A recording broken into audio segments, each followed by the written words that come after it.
Hello बच्चों, कैसे हो? उम्मीद करता हूँ बहुत अच्छे से होगे और अपना ख्याल रख रहे होगे। देन बच्चों, हमारा सॉल्यूशन चैप्टर का पूरा थ्योरी पोर्शन कंप्लीट हो गया है ना। मतलब थ्योरी जो है कंप्लीट कर चुके हैं हम लोग, ठीक है।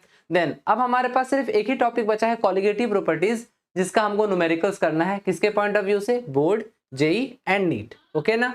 देन चलो बच्चों, ज्यादा बातें ना करते हुए चलते हैं अपने फर्स्ट क्वेश्चन की ओर और देखते हैं हम इसे कैसे सॉल्व कर सकते हैं। तो चलिए, ये रहा हमारे स्क्रीन पे फर्स्ट क्वेश्चन, मतलब स्क्रीन पे हमारा क्वेश्चन है, ठीक है। देन आप क्या करो, आप क्वेश्चन को पॉज करो। पॉज करने के बाद क्या करो, क्वेश्चन को देखो, है ना। और क्वेश्चन को देखने के बाद क्या करो, सॉल्व करो। देखो बच्चों, मैं तो बना दूंगा, इसमें कहीं कोई दिक्कत नहीं है, मैं बना दूंगा, ठीक। लेकिन आपको क्या करना है, खुद से सॉल्व करने का कोशिश करना है, तभी तो आप आगे बढ़ोगे ना। हर बार मेरे मतलब मुझे बैशाखी मत बनाओ, है ना। चलो अब देखो, ध्यान दो क्या है, हम कहना क्या चाह रहे हैं इसको समझो।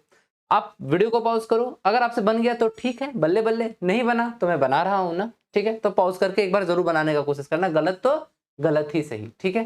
चलिए स्टार्ट करते हैं। देन देखिए हमसे हमारा क्वेश्चन कहता क्या है। देन जब हम क्वेश्चन को समझ जाएंगे तो हम क्या कर पाएंगे, हम इसको सॉल्व कर पाएंगे। देन क्वेश्चन हमसे क्या कर रहा है, 5% urea solution is isotonic with क्या, 12.5% solution of an organic compound, ठीक है ना। ऑफ एन ऑर्गेनिक कंपाउंड, जो मेन चीज है उसी को हम क्या कर रहे हैं, गोल कर दे रहे हैं। If the molecular mass of urea कितना है, 60, then calculate the molecular mass of that organic compound. आपको ऑर्गेनिक कंपाउंड का मॉलिक्यूलर मास को पूछ दिया है, ठीक है। देन सबसे पहले क्या करते हैं, एक दो चीजों को जान लेते हैं। देन पहला क्या चीज है हमारा, सबसे पहले ये आइसोटोनिक क्या होता है इसको समझते हैं। देन लिखिए आइसोटोनिक, समझिएगा इसको, आइसोटोनिक सॉल्यूशन, ठीक है। आइसोटोनिक सॉल्यूशन, इसको पहले समझ लीजिए ये होता क्या है। अगर आप इसको नहीं समझेंगे तो आपका क्वेश्चन बनेगा ही नहीं, ठीक है। लिखिए विच सॉल्यूशन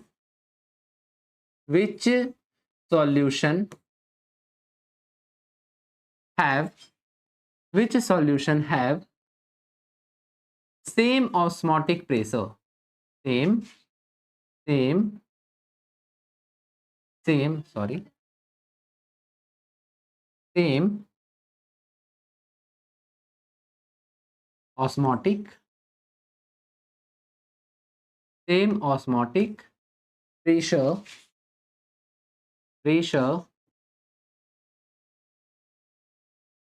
are known as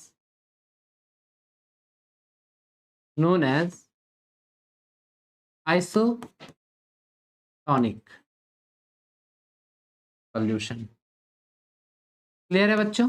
मतलब क्या, एक ऐसा सॉल्यूशन जिसमें क्या हो, ऑस्मोटिक प्रेशर बराबर हो, ऑस्मोटिक प्रेशर क्या हो, इक्वल हो, सेम हो, उसी को हम क्या कहेंगे, ऑस्मोटिक प्रेशर। देन आपके पास देखिए दो कंपाउंड है, कौन कौन सा, एक यूरिया है और एक ऑर्गेनिक कंपाउंड है। तो सबसे पहले कुछ एक दो चीजों को समझ लेते हैं। देन हमारा गिवन डेटा हमसे क्या कहता है, ध्यान दीजिएगा।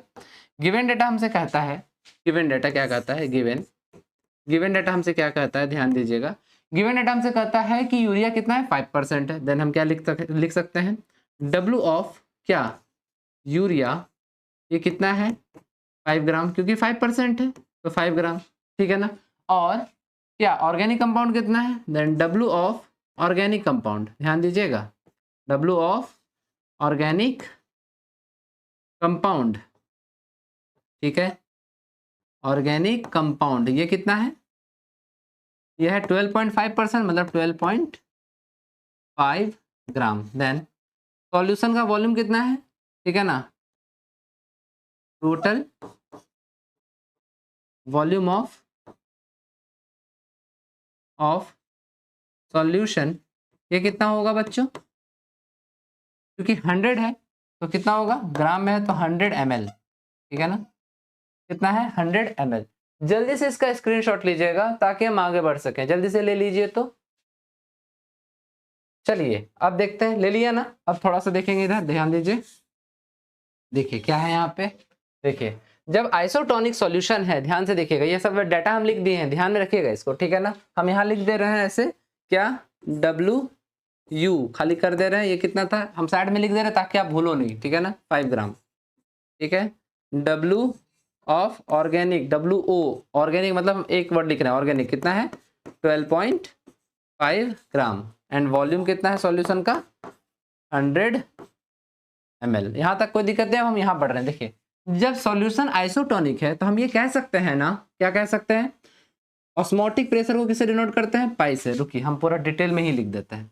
ऑस्मोटिक प्रेशर ऑफ, ऑस्मोटिक, ध्यान से देखिएगा, osmotic pressure, osmotic pressure, osmotic pressure of क्या, urea, osmotic pressure of urea is equal to क्या होगा, osmotic pressure of, osmotic pressure of, pressure of organic compound, हाँ या ना, osmotic pressure of organic compound, ध्यान से देखिएगा, ठीक है। Osmotic pressure of organic compound मतलब क्या, पाई ऑफ, पाई ऑफ क्या, यूरिया, ऑस्मोटिक प्रेशर को हम लोग पाई से डिनोट करते हैं, इज इक्वल टू क्या, पाई ऑफ ऑर्गेनिक कंपाउंड, हाँ या ना बच्चों, यही होगा ना, कोई दिक्कत है क्या इसमें, ऑर्गेनिक कंपाउंड। यहां तक तो कोई दिक्कत नहीं है, पक्की बात, कोई दिक्कत नहीं है। चलिए जल्दी से स्क्रीनशॉट लीजिए, आगे बढ़ेंगे हम। चलो बच्चों अब क्या करते हैं, अब ध्यान दो, अब इसको हम थोड़ा मिटा रहे हैं, ठीक है ना। एक्चुअली हम इसको रखना चाह रहे थे ताकि आपको हम और अच्छे से समझा सके, पर रुकिएगा हम इसको मिटा रहे हैं, ध्यान दीजिए। देन ध्यान से खाली देखते जाइएगा, ठीक है ना। देन पाई का value, pi, pi urea is equal to pi of organic compound, कोई दिक्कत है इसमें, यही ये कह रहा है हमसे, वो लिख दिए हैं। अब ध्यान दीजिए, पाई का हमारा फॉर्मूला क्या होता था, हम आपको पढ़ा चुका, ऑस्मोटिक, ऑस्मोटिक प्रेशर का फॉर्मूला क्या था, पाई इज इक्वल टू क्या, CRT। लेकिन जब हम आपको वांट ऑफ फैक्टर पढ़ाए थे तो हम आपको कहे थे कि आप क्या करना, वांट ऑफ फैक्टर को ऐड कर लेना, बाकी अगर एसोसिएट हुआ तो ठीक, डिसोसिएट हुआ तो ठीक, और नहीं हुआ तो उसका वैल्यू 1 हो जाएगा। कहीं कोई दिक्कत है क्या, नहीं। तो देखो पाई इज इक्वल टू हम क्या ले लेंगे, pi is equal to ICRT। I का वैल्यू यहाँ क्या होगा, चूंकि देखो यहाँ पर क्या है, ऑर्गेनिक कंपाउंड है और यूरिया है।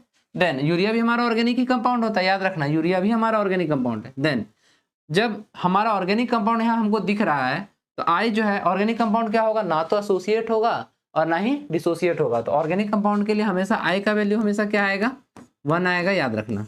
तो ये आई का वैल्यू 1 आया। अब चलो यहाँ देखो, पाई की जगह पे पुट कर लो इसका फॉर्मूला। देन क्या लिखेंगे हम यहाँ पे, ध्यान से देखो क्या लिखेंगे, पाई इज इक्वल टू क्या लिखेंगे, आई का वैल्यू 1 है तो 1 को रहने दो, तो क्या हो जाएगा, CRT ऑफ क्या, यूरिया लिख रहे हैं यहाँ पे हम, ध्यान देना, इज इक्वल टू CRT क्या, ऑर्गेनिक कंपाउंड, ठीक है, ऑर्गेनिक कंपाउंड। अब जरा ध्यान दो,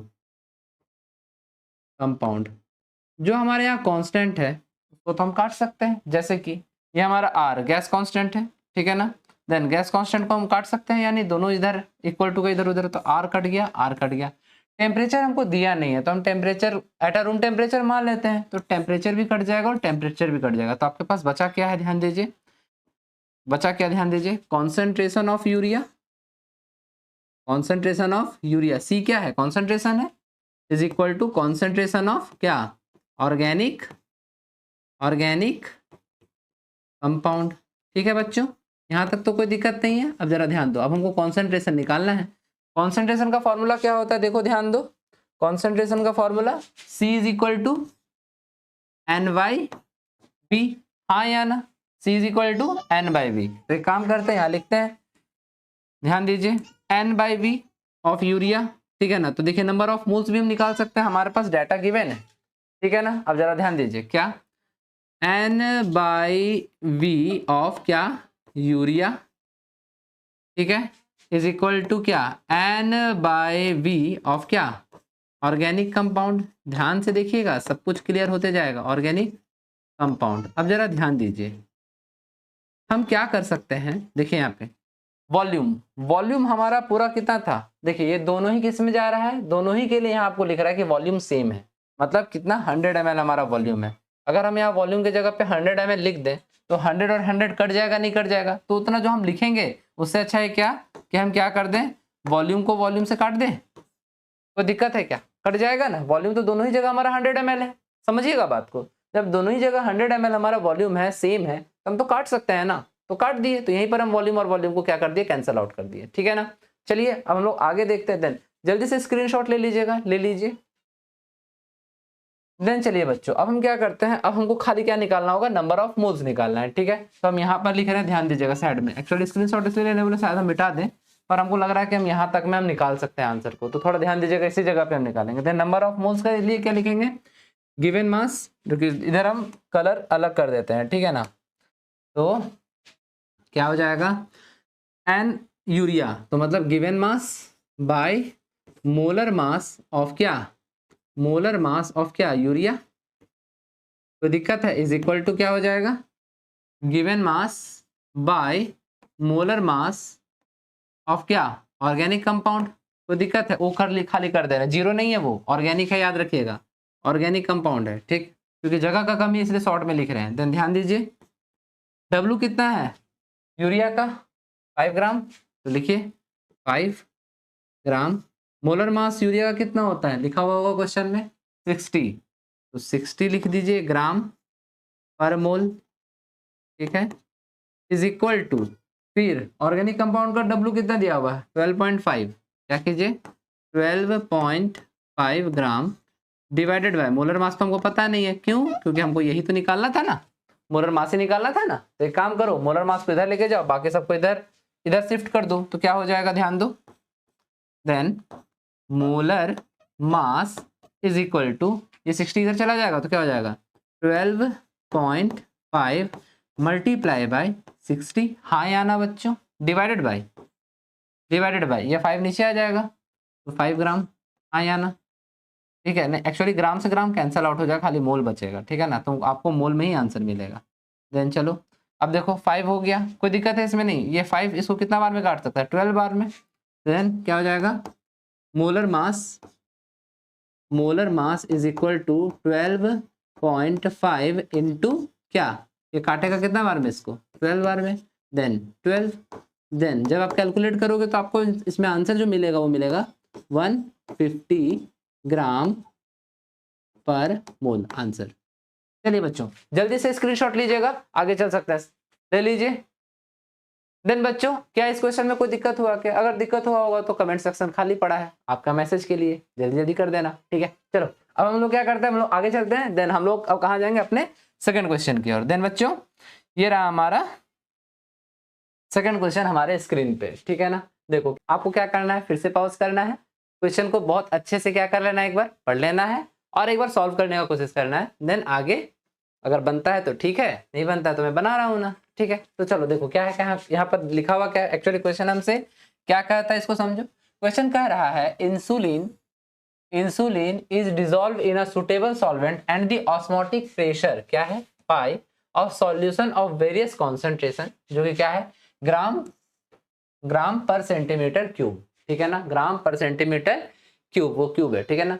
उसके बाद C इज मेजर्ड एट मतलब 27 degree Celsius, the slope of a pi against C is found to be 4.1 into 10 का पावर माइनस का 3, the molecular weight of insulin is, मतलब आपको फिर इंसुलिन का मॉलिक्यूलर मास पूछ लिया है। देन सबसे पहले हम क्या करेंगे, सबसे पहले हम अपना वही गिवन डेटा है ना, गिवन डेटा से आंसर तक जाने का क्वेश्चन, बाकी यहाँ आपके पास 4 ऑप्शन है, ठीक है। देन सबसे पहले क्या कर रहे हैं हम, गिवन, ध्यान दीजिएगा गिवन, ठीक है ना बच्चों। गिवन में हमको क्या दिया हुआ है, आपको गिवन में दे दिया है कॉन्सेंट्रेशन, कितना है कॉन्सेंट्रेशन कितना दिया हुआ है, कॉन्सेंट्रेशन ध्यान दीजिएगा, कॉन्सेंट्रेशन दिया हुआ है ग्राम पर सेंटीमीटर क्यूब में। अब जरा ध्यान दीजिए, हम एक काम करेंगे, इसको यही चेंज कर देंगे, ठीक है ना। किसमें, हमको देखिए ज्यादातर किस में रहता है हमारा कॉन्सेंट्रेशन, लीटर में ना, मैंने हमेशा आपको सिखाया कि आप लीटर में चेंज करो।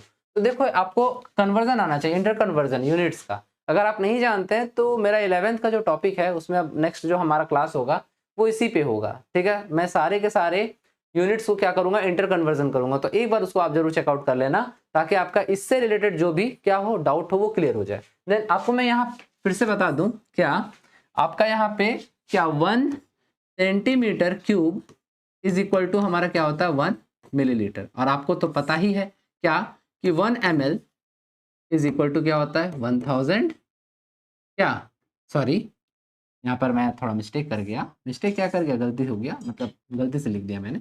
1 litre is equal to 1000 millilitre.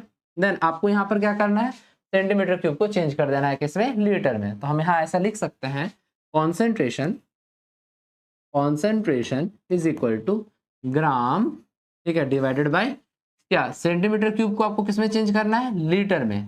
Clear हो रहा है। तो आप क्या करोगे, देन इसको आप डिवाइड करोगे किससे, किससे डिवाइड करोगे 1000 से, ठीक है ना। तो क्या हो जाएगा, ये हो जाएगा आपका सेंटीमीटर क्यूब के जगह पे हम क्या लिख सकते हैं, मिलीलीटर लिख सकते हैं। तो हम क्या लिखेंगे यहाँ पे, मिलीलीटर, ठीक है ना। देन बच्चों अब ध्यान दो, जब मिलीलीटर में आ गया तो इसको हमको 1000 से मल्टीप्लाई करना होता, तब ये लीटर में हो जाता है। तो क्या हो जाएगा, ध्यान दीजिए, gram divided by millilitre into यहाँ डिवाइडेड बाय 1000, तो ये ऊपर चला जाएगा। तो यहाँ क्या हो जाएगा, इंटू यहाँ क्या कर देते हैं 1000। अब ये क्या हो जाएगा, अब ये लीटर में बदल गया है, ठीक है, ध्यान दीजिएगा। देन आपको यहाँ तक तो सब कुछ क्लियर है। अब हमको क्या करना है, देखिए अब उसके बाद क्या दिया हुआ है, is measured that 27 degree Celsius. मतलब टेम्परेचर आपको कितना दिया हुआ है, टेम्परेचर दिया है 27 डिग्री सेल्सियस। आपको पता है ना, इसको हमको केल्विन में चेंज करना होता है। तो केल्विन के लिए हम फॉर्मूला क्या लगाते हैं, 273 प्लस कितना, जो हमारा डिग्री सेल्सियस है 27। देन केल्विन के रिस्पेक्ट में हमारा फॉर्मूला में क्या आ जाएगा, ये आ जाएगा 300, ठीक है ना, केल्विन। तो हमको टेम्परेचर भी मिल गया कितना, 300, ठीक है ना। टेम्परेचर भी क्या मिल गया हमको, 300 मिल गया, ठीक। इसके बाद क्या है, the slope of a plot of pi against C is found to be. मतलब आपको स्लोप का वैल्यू क्या दिया हुआ है, स्लोप का वैल्यू क्या दिया हुआ है, स्लोप इज इक्वल टू कितना है 4.1 इंटू 10 का पावर -3। बोलिए यहाँ तक कोई दिक्कत है बच्चों, किसी तरह कोई इशू है, जल्दी से स्क्रीनशॉट लेंगे, वरना रुको यहाँ पर नहीं, जल्दी से स्क्रीनशॉट ले लो, फिर हम आगे चलते हैं, ले लो। तो चलो बच्चों अब देखो यहाँ ध्यान दो, एक्चुअली लाइट कट गया तो मैं थोड़ा काला काला दिख रहा हूँ, ठीक है ना। देन अब ध्यान देते हैं यहाँ पे, इसको हम थोड़ा मिटा रहे हैं, ठीक है। देन देखो ध्यान दो, क्या हमारे पास सब कुछ दिया हुआ है, ठीक है, ठीक है, ध्यान देना यहाँ पे। ये हमारा क्या था, ये हमारा कॉन्सेंट्रेशन का वैल्यू था, बस इसको हम खाली यहाँ पर रखे हुए हैं, बाकी इसको भी अब हम मिटा रहे हैं क्योंकि हो चुका है, ठीक है। अब चलो ध्यान दो, अब क्या है हमारा, ध्यान से देखेंगे सब कोई। देन आपको क्या कर रहा है, पाई कह रहा है ना, तो पाई का मतलब क्या है, ऑस्मोटिक प्रेशर। और ऑस्मोटिक प्रेशर का मतलब फॉर्मूला क्या होता है, पाई इज इक्वल टू, सीधा हम बना रहे हैं, ठीक है ना, पाई इज इक्वल टू, फिर से कहते हैं वन टू फैक्टर को ऐड करेंगे हम, ठीक है ना, ICRT। कोई दिक्कत है। अब देखो आई का वैल्यू यहाँ क्या हो जाएगा, आई का वैल्यू यहाँ पर क्या होगा, देखो ये क्या है, ऑर्गेनिक कंपाउंड है। और अब मैंने आपको पिछले ही क्वेश्चन में आपको बताया था कि ऑर्गेनिक कंपाउंड ना तो एसोसिएट होंगे ना तो डिसोसिएट होंगे। देन इस कंडीशन में एक्चुअली होते हैं, लेकिन कब, जब वो खुद के साथ रिएक्ट करें, मतलब बेंजीन वेंजीन के साथ हो जाए, आपको पढ़ाया है मैंने, तब वो क्या होता है, डाइमेराइज होता है। पर यहाँ भी इस तरह का कोई कंडीशन यहाँ है नहीं, ठीक है। Then I is equal to, यहाँ पर क्या हो जाएगा, फिर से हमारा अगेंस्ट 1 हो जाएगा। देन अब देखो ध्यान दो, अगेन यहाँ पर क्या हो जाएगा, 1 हो जाएगा। देन अब देखो ध्यान दो, pi is equal to, I का वैल्यू 1 है, कॉन्सेंट्रेशन का मतलब N/V, तो क्या लिखो N/V, और फिर क्या RT। थोड़ा सा और आगे बढ़ जाते हैं। देन ध्यान दो, pi is equal to, N का लिए हम लिख सकते हैं given mass divided by molar mass, लिख सकते हैं कि नहीं लिख सकते हैं, हाँ या ना। डिवाइडेड बाय क्या हो जाएगा, V। एक्चुअली V क्यों लिखना, सीधा हम यहाँ पर देखो V तो यहाँ नीचे ही है, तो हम इसको सीधा लिख देते हैं यहाँ पे, मोलर मास इंटू V। कोई दिक्कत नहीं है, सीधा है, V है तो मोलर मास नीचे आ गया तो V, और हम लोग ऐसा कर चुके हैं। और फिर क्या होगा यहाँ पे R, और फिर क्या T। कोई दिक्कत है बच्चों, नहीं है। Then given mass by molar mass into VRT, ठीक है। देन अब देखो यहाँ ध्यान दो, पाई इज इक्वल टू, क्या हमको गिवन मास दिया है या मोलर मास दिया है, नहीं दिया है, लेकिन हाँ वॉल्यूम हमको पता है कितना है, कितना है हमारा वॉल्यूम, ध्यान से देखो, W बाय मोलर मास। एक्चुअली कॉन्सेंट्रेशन तो पता है ना, ये N/V क्या है, कॉन्सेंट्रेशन ही तो है, W बाय मोलर मास। अब देखो आपका कॉन्सेंट्रेशन कितना था, देखो डब्लू के लिए क्या लिख सकते हैं, ग्राम, ठीक है ना। वॉल्यूम के लिए क्या लिख सकते हैं, ml, इंटू वहां पर ऊपर में 1000 हो जाएगा, ठीक है। तो सीधा ही हम पुट कर रहे हैं, ध्यान दो, देखो देखो डब्लू के लिए क्या लिख रहे हैं हम यहाँ पे, ये ग्राम है, ठीक है ना, डिवाइडेड बाई क्या, हमारा वॉल्यूम कितना है, ml में है, ml, ठीक है। उसके बाद क्या, इंटू क्या, मोलर मास है ना, इंटू क्या, मोलर मास, और उसके बाद क्या हो गया, ऊपर में 1000, और यहाँ क्या होगा, RT, हाँ या ना। अब जरा ध्यान दीजिएगा, ग्राम बाई ml है, यहाँ पे ध्यान से देखिएगा, ग्राम बाई ml है, इसको हम कॉन्सेंट्रेशन मान सकते हैं या नहीं मान सकते हैं। यहाँ पर ml नहीं होता, अगर वॉल्यूम भी होता, क्योंकि ml तो हमारा वहां कर चुके हैं हम, अगर हम वॉल्यूम भी रखते हैं तो कोई दिक्कत नहीं था, वॉल्यूम यहाँ ml में है, लेकिन इसको मल्टीप्लाई कर दिया तो ये 1000 में आ गया, 1000 कर दिए तो ये अब लीटर बन चुका है। देन ग्राम बाई वॉल्यूम, इसको हम ऐसे भी लिख सकते हैं, ml को हम क्या वॉल्यूम लिख दें, कोई दिक्कत है, अच्छा रुकिए नीचे लिख देते हैं ताकि आपको कोई तरह का दिक्कत ना हो। ध्यान दो, देखो ग्राम बाई ml के लिए हम क्या लिख रहे हैं, ध्यान से देखना, ठीक है। हम देखो थोड़ा तोड़ के और धीरे धीरे बता रहे हैं ताकि आपका दिमाग से नहीं निकले कि कैसे बना है। देन ग्राम बाई ml की जगह पे हम वॉल्यूम लिख सकते हैं, और नहीं भी लिखेंगे तो सीधा सीधे हम देखो यहाँ क्या कर रहे हैं, ध्यान दो, हम क्या कहना चाहते हैं इसको समझो, हम ऐसा क्यों कह रहे हैं। ग्राम बाई ml के लिए हम कॉन्सेंट्रेशन टर्म यूज लिख सकते हैं कि कॉन्सेंट्रेशन हो गया, यहाँ पे कैसे समझाते हैं, देखो यहाँ देखो, कॉन्सेंट्रेशन के लिए क्या यूज किया गया, gram divided by centimetre cube. Centimetre cube क्या था बच्चों, वॉल्यूम का यूनिट ही तो था, और यहाँ पर ml भी क्या है बच्चों, वॉल्यूम का यूनिट ही तो है। Then gram by ml concentration हो जाएगा, हाँ या ना, तो चलिए लिख देते हैं, सीधा करते हैं। देन पाई, हम जो कहना चाह रहे हैं उसको समझो, ठीक है। Pi is equal to gram by ml की जगह पे हम क्या ले लेते हैं, c, कोई दिक्कत है, इनटू क्या, 1000, ठीक है ना, कोई दिक्कत है इसमें नहीं।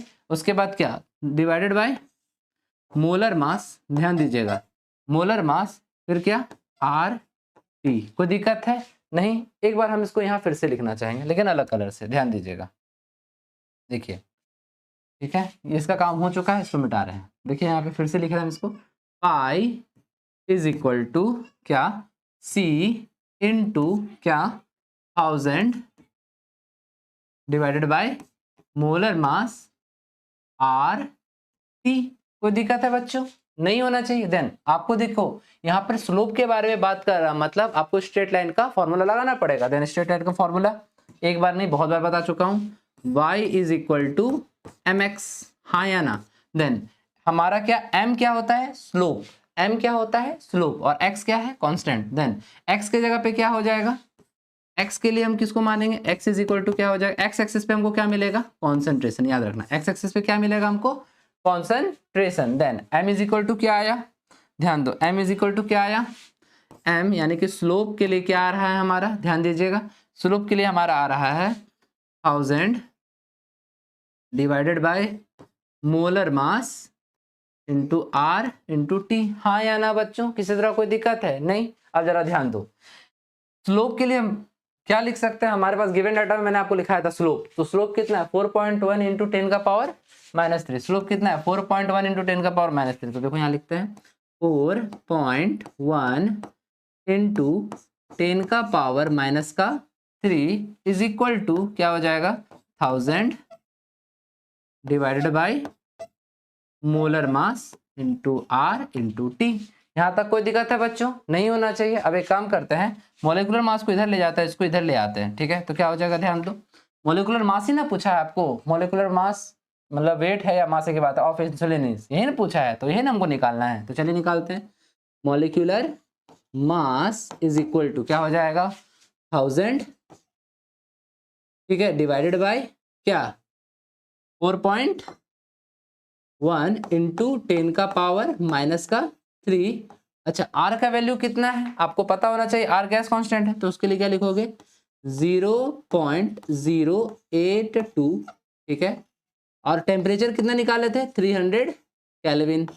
देखिए यहाँ तक ठीक है, जल्दी से स्क्रीनशॉट लीजिएगा। स्क्रीनशॉट क्या, मैं यहाँ बना रहा हूँ, ये नहीं ले लो, नहीं तो फिर मिट जाएगा, ले लो।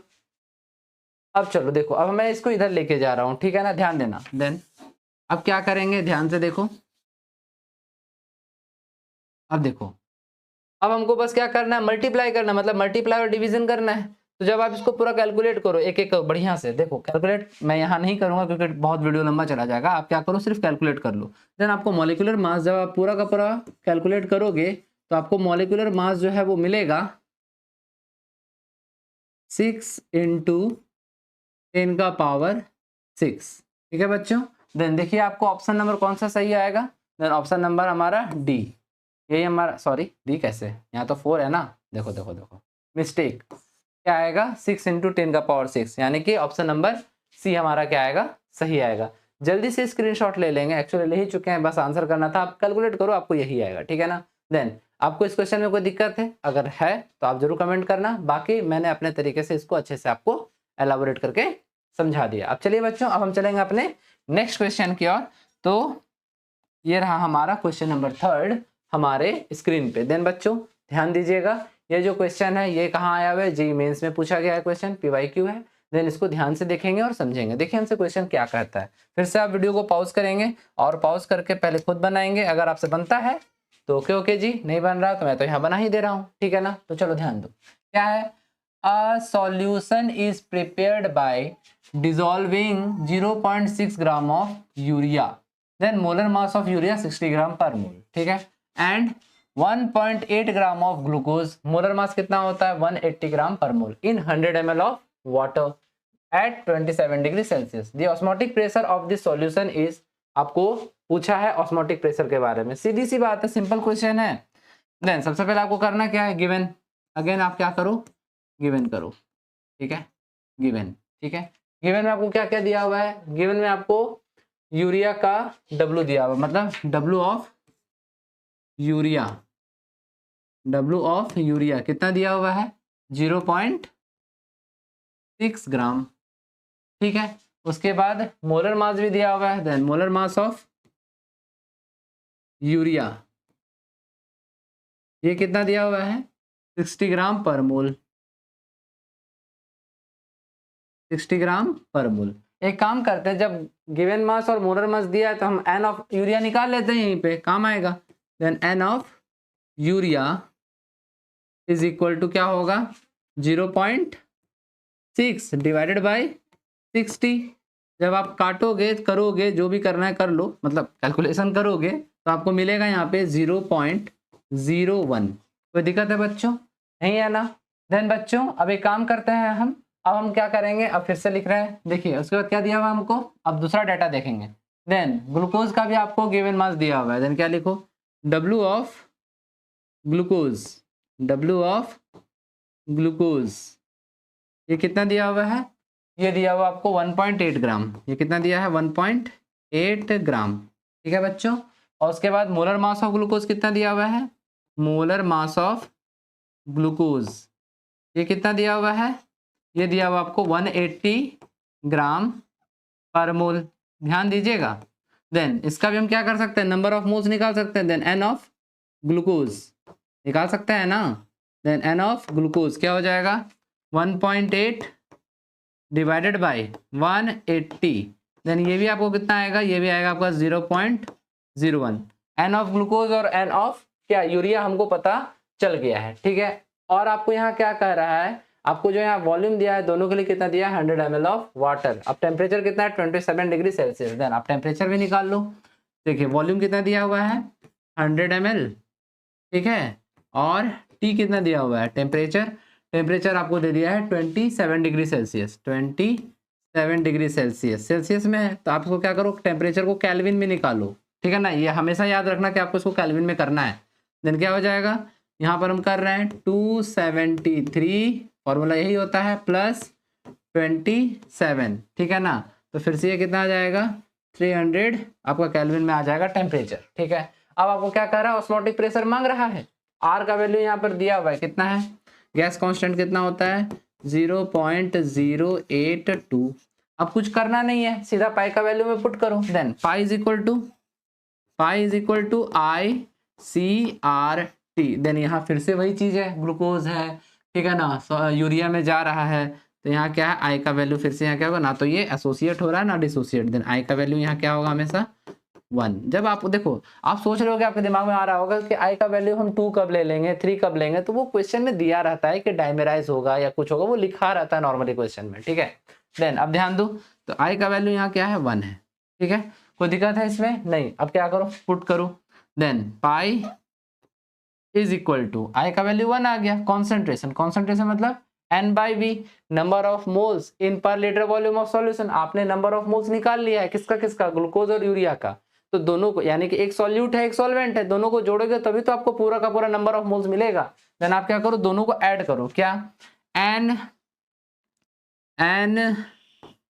ठीक है ना बाय V, कोई दिक्कत है, प्लस ये N/V किसका, सॉल्यूट का, हाँ या ना, तो हम यहाँ लिख रहे हैं N/V ऑफ यूरिया, देखो यू कर दिए खाली, ठीक है ना, प्लस N/V ऑफ किसका, कौन है यहाँ पे, ग्लूकोज है, तो क्या लिख रहे हैं हम यहाँ पे, ग्लूकोज, ठीक है, ब्रैकेट ले लिए, और फिर क्या लिख रहे हैं हम, R और T, हाँ या ना बच्चों, किसी तरह कोई दिक्कत है क्या, नहीं है ना, दोनों को जोड़ेंगे तभी तो पूरा सॉल्यूशन का हमको नंबर ऑफ मोल्स मतलब कि कॉन्सेंट्रेशन मिलेगा। नंबर ऑफ मोल्स तो हमको पता है, कॉन्सेंट्रेशन तभी मिलेगा पूरा सॉल्यूशन का जब हम दोनों को जोड़ेंगे, हाँ या ना। तो चलो अब आगे देखो, अब एक देखो हम यहाँ अब इधर ले आ रहे हैं, देखो हम यहाँ लिख दे रहे हैं, देखो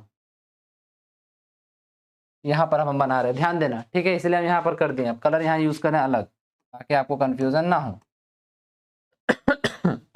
देखिए N/V, N कितना आया हमारा, यूरिया का 0.01, ठीक है ना, देखिए हम लिख रहे हैं pi is equal to, bracket लेंगे, N कितना है 0.01 बाय वॉल्यूम कितना है, वॉल्यूम हमारा 100 ml है, 100 हमारा है, प्लस, ठीक है, उसके बाद फिर ग्लूकोज का कितना आया है 0.01, तो क्या लिखेंगे 0.01, ठीक है, डिवाइडेड बाय क्या, फिर से वॉल्यूम कितना है हमारा 100, ठीक है, और फिर क्या लिखेंगे हम यहाँ पे R और T, थोड़ा सा इधर हम मिटा देते हैं, ठीक है ना, एक्चुअली इधर हम मिटा ही देते हैं, आप लोग स्क्रीनशॉट ले लो तो ले लो।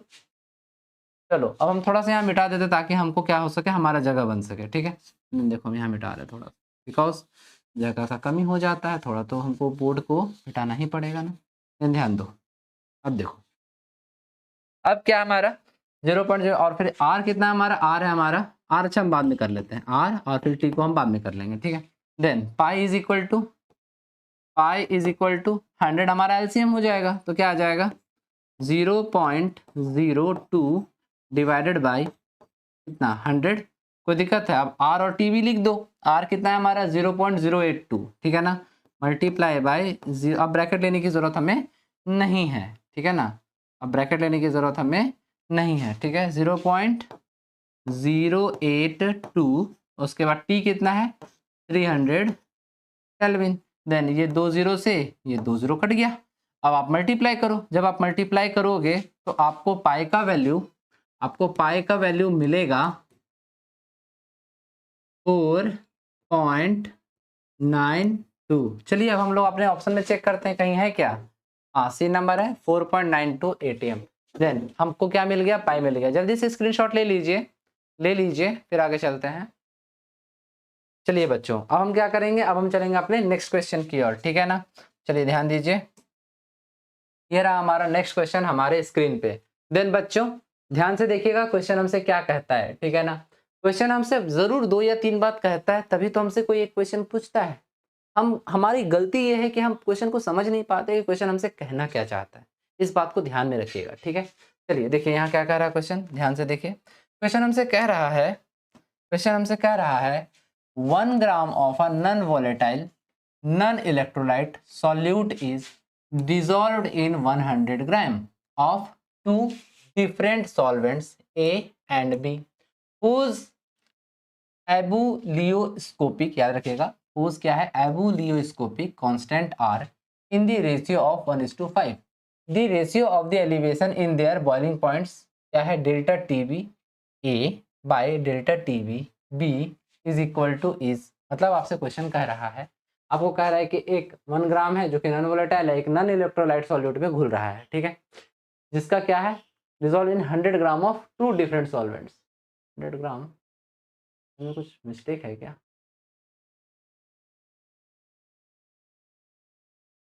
अच्छा हाँ 100 ग्राम चूंकि मोलैलिटी होता है, ठीक है ना, तो 100 gram of 2 different solvents A and B, ठीक, सही है ओके। देन अब क्या है एबुलियोस्कोपिक का मतलब क्या होता है, एबुलियोस्कोपिक कांस्टेंट का मतलब होता है, मैं लिख दे रहा हूँ यहाँ पे, ठीक है ना, एबुलियोस्कोपिक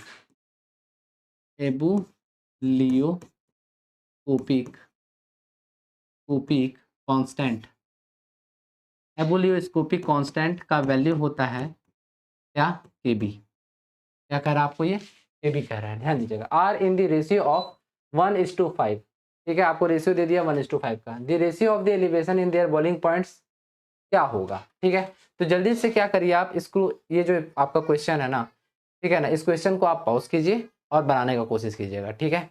तो चलिए अब हम लोग क्या करते हैं, इस क्वेश्चन को बनाने का कोशिश करते हैं। ध्यान दीजिएगा, देखिए क्या है यहाँ पर हमारा लगेगा क्या, मतलब ऐसे समझिए हमारा फॉर्मूला क्या लगेगा। देखिए आपको क्या कह रहा है, डेल्टा टीबी दिया हुआ है, केबी मिल रहा है, तो यहाँ पर आप देखिए एलिवेशन इन बॉइलिंग पॉइंट का पूरा क्या लगेगा, फॉर्मूला लगेगा। तो आपको हमको याद होगा, हमने आपको पढ़ाया है। आप जब जाइएगा पीछे, आप पूरा का पूरा लेक्चर मतलब मैंने डाल दिया है, ठीक है। आपको बस जाकर के क्या करना है, चेकआउट करना है। देन ध्यान दीजिए हमारे पास क्या है फॉर्मूला, डेल्टा क्या, delta T B is equal to क्या होगा, A B sorry A B into M. अब चूंकि वांट ऑफ फैक्टर आएगा तो यहाँ क्या होगा, आई। लेकिन फिर से वही बात है, यहाँ पर देखिए क्या लिख रहा है, नन इलेक्ट्रोलाइट। जब नन इलेक्ट्रोलाइट का बात हो गया तो मतलब क्या है, आई का वैल्यू यहाँ क्या होगा, फिर से आई का वैल्यू क्या होगा, 1, ठीक है ना बच्चों। 2 नहीं है, ये 1 है, याद रखिएगा ये 1 है, ठीक है, ये 1 है। आई का वैल्यू फिर से 1 आ जाएगा। देन क्या आया हमारा, delta T B is equal to K B into M. अब देखिए यहाँ पर आपसे क्वेश्चन में क्या कर रहा है, ठीक है, 1 gram of non volatile non electrolyte solute is dissolve in 100 gram of 2 different solvent A and B. मतलब 2 आपको ए और बी दिया हुआ है, तो हम क्या लिखेंगे सबसे पहले, फॉर फॉर फॉर फॉर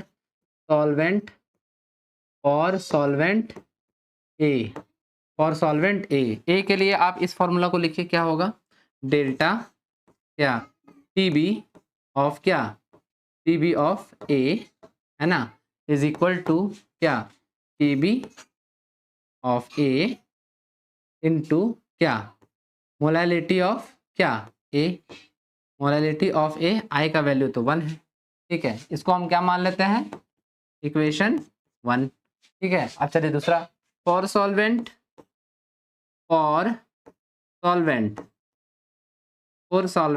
क्या, बी, है ना, इसके लिए क्या हो जाएगा, डेल्टा टी बी क्या है, of B is equal to K B of B, है ना, इंटू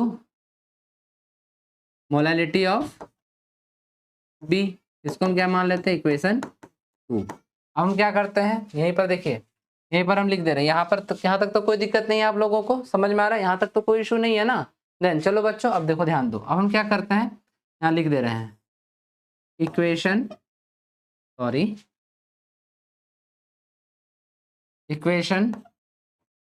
1 को डिवाइड कर दो इक्वेशन 2 से, ठीक है। जब आप इक्वेशन 1 को डिवाइड कर दोगे 2 से तो आपको क्या मिलेगा, ध्यान दीजिए,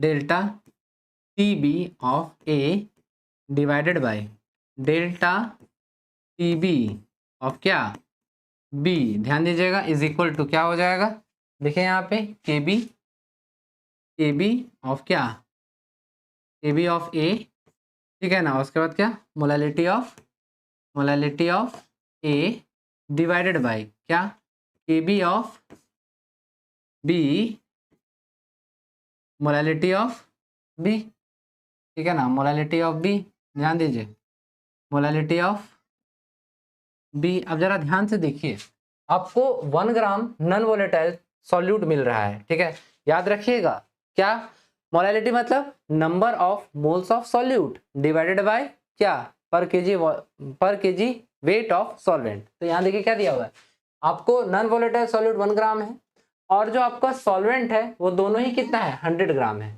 ठीक है ना।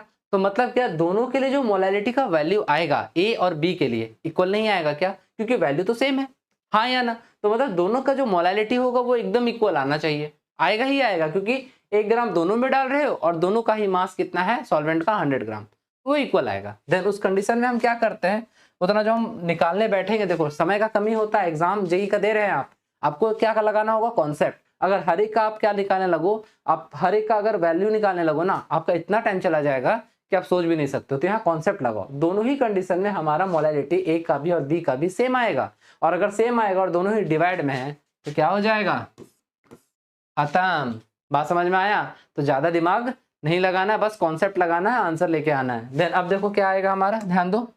देन अब देखो क्या आएगा, देन हमारा आएगा डेल्टा डेल्टा टी बी क्या है, A divided by delta T B of क्या, बी। अब आपको सिर्फ क्या निकालना है, के बी के बी के बी ऑफ ए एंड के बी ऑफ बी। अब जरा ध्यान दो तो क्वेश्चन में क्या इसका वैल्यू नहीं दिया, क्या क्या लिखा हुआ है, हुज एबुलियोस्कोपिक कांस्टेंट। ये आखिर क्या है, एबुलियोस्कोपिक कांस्टेंट ही तो है, केबी को ही क्या कहते हैं, एबुलियोस्कोपिक कांस्टेंट। तो केबी का वैल्यू कितना दिया है, 1:5। मतलब क्या, मतलब क्या, अच्छा सुनो जरा सा स्क्रीनशॉट ले लो तो ताकि हम मिटा सके, ले लो। चलो बच्चों अब थोड़ा सा हम यहाँ मिटा रहे हैं, ठीक है, ध्यान देना। अब देखो ध्यान दो, हमको क्या दिया हुआ है, delta delta T B of क्या, A divided by delta T B of क्या, बी इज इक्वल टू, देखो 1:5 है तो 1/5 आंसर आया। तो क्या आ रहा, 1/5 आ रहा ना, ये हमारा क्या है आंसर। चलिए देखिए तो यहाँ पर ऑप्शन 1:5 है, हाँ है ना, सी नंबर पे आंसर।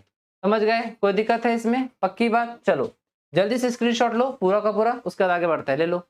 देन चलो अब हम क्या करते हैं, अपने नेक्स्ट क्वेश्चन की ओर चलते हैं। और ये रहा आपके स्क्रीन पर, देखिए बच्चों ये हमारा आज का कितना 5th नंबर क्वेश्चन है। इसको आपको क्या करना है, होमवर्क याद रखिएगा, मैं हर एक लेक्चर में आपको होमवर्क दूंगा। अब रेडी, अब ध्यान दीजिएगा, अब डेली जो है हम 2 वीडियो अपलोड करने का कोशिश करेंगे, एक 11th का और एक 12th का, ठीक है ना। एक्चुअली देखो ऑफलाइन क्लासेस भी चलता है मेरा, जिसके कारण टाइम का थोड़ा कमी हो जाता है, ठीक है ना, इसलिए हम क्या कर पा रहे, एक ही वीडियो लेक्चर डाल पा रहे। लेकिन नहीं, हम अब पूरा कोशिश करेंगे अगले दिन से कि हम 11th का भी डालें और 12th का भी डालें, पर डे 2 वीडियोज डालने का कोशिश करेंगे। देन जिसका भी 11th वीक है ना, एक बार जाना और 11th के भी वीडियोस को जरूर से जरूर चेकआउट करना, ठीक है बच्चों। देन ये जो क्वेश्चन है आपका, ये क्या है आपके लिए, ये है आपका, ध्यान दीजिएगा, ये आपका होमवर्क, ठीक है। आपको क्या करना है, आपको लेक्चर जब आप देख रहे हो ना, तो लेक्चर देखने के बाद आपको इस क्वेश्चन को बनाना है और आपको इसका आंसर मुझे कमेंट सेक्शन में देना है। सच बता रहा हूँ, बहुत अच्छा लगता है जब आप मुझे क्या करते हो, कमेंट करते हो और मुझे आंसर बताते हो। 1-2 बच्ची ने मुझे बताया भी है और उसको दिल से मेरे तरफ से उसको थैंक यू, ठीक है। बाकी आप कोशिश करो, मेहनत करो, लगे रहो चैनल पे। एक्चुअली अगर आपको मेरा वीडियो अच्छा लग रहा हो, सेशन अच्छा लग रहा हो, लाइक कर देना, शेयर कर देना और चैनल को सब्सक्राइब कर ही देना, ठीक है बच्चों। चलिए मिलते हैं अगले वीडियो में, राम राम जी।